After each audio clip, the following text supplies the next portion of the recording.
In today's video, we will be looking into Indian paintings. Okay, so first school of painting that we look into is called Pala School of Painting. So it started around 750 to 1150 AD. Their paintings were on palm leaves.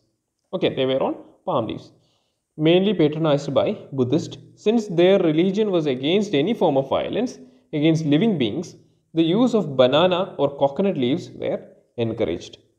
Mostly had single and lonely figures, very rarely had group figures. So in the image we can see this is a singular image. Okay, patronized by Buddhist kingdoms, mostly done by the followers of Vajrayana Buddhism. Prominent painters were Deman and Vitapala. Okay. Second is Western Indian paintings, usually found in Gujarat and Mewar region. Okay, they were patronized by Jains and then later adopted by Vaishnavism.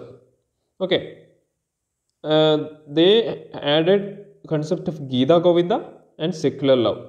Okay, which earlier dominated Jain iconography.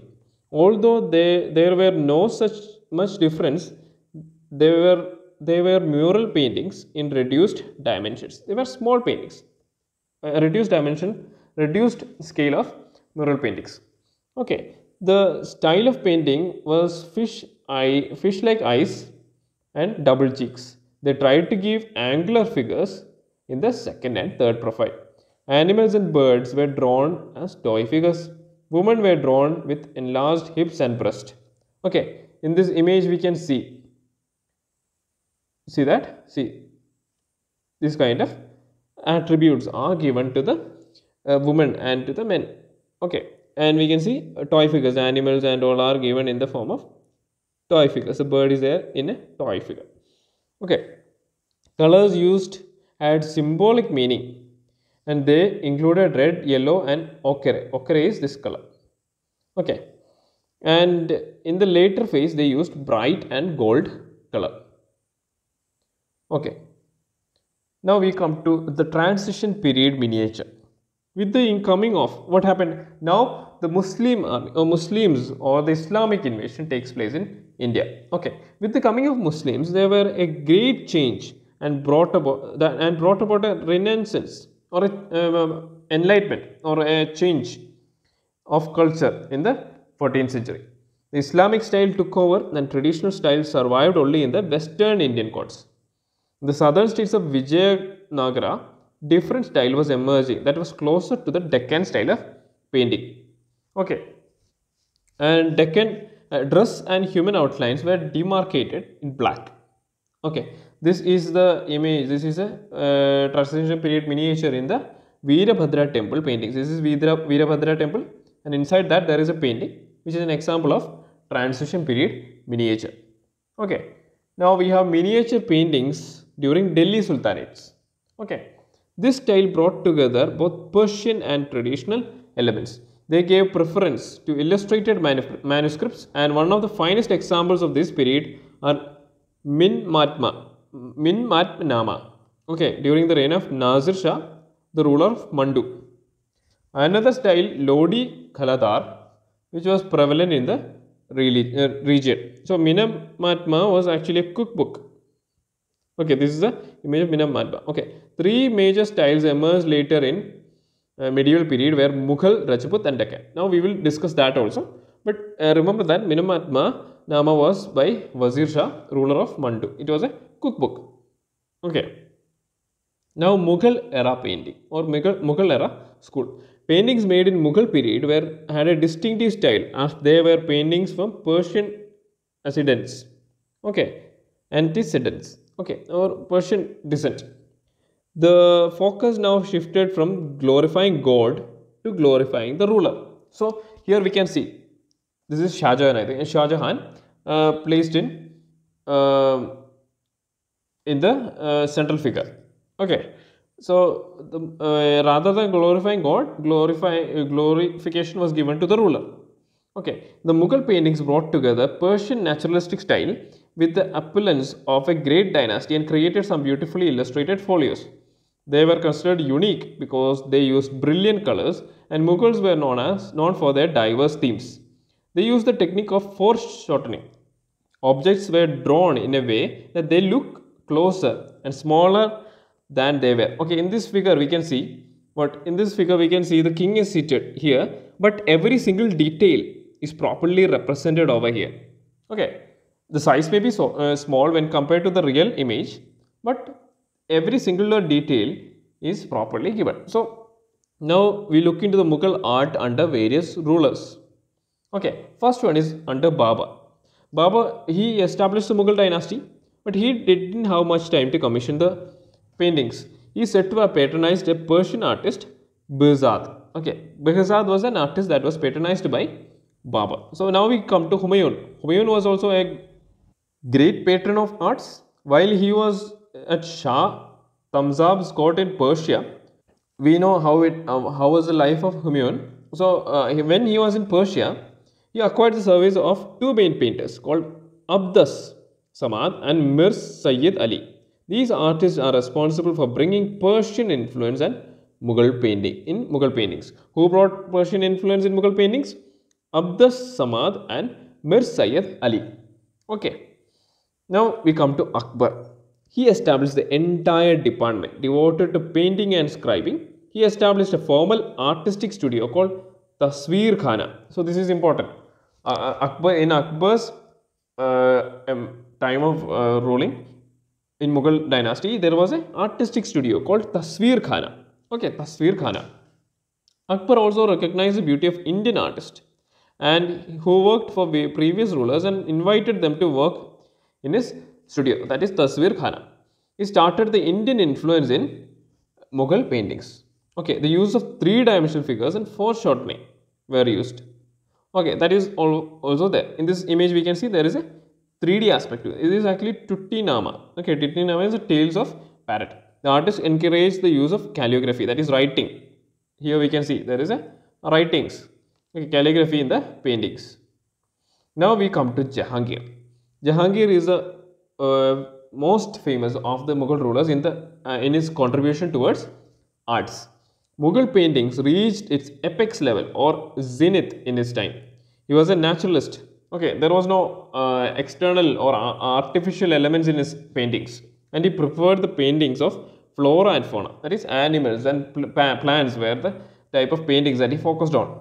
He emphasized on bringing naturalism to portrait painting. So in Jahangir time, we can see that the emergence of portrait painting.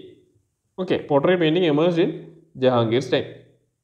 One unique trend that was adopted was that of decorated margins. See, over here we can see the margins are elaborately decorated. Okay, such wide margins are given. Okay, he himself was a good artist and had a private workshop. One of the famous artists of his time was Ustad Manzoor. Okay, Ustad Manzoor. Now we come to Shah Jahan.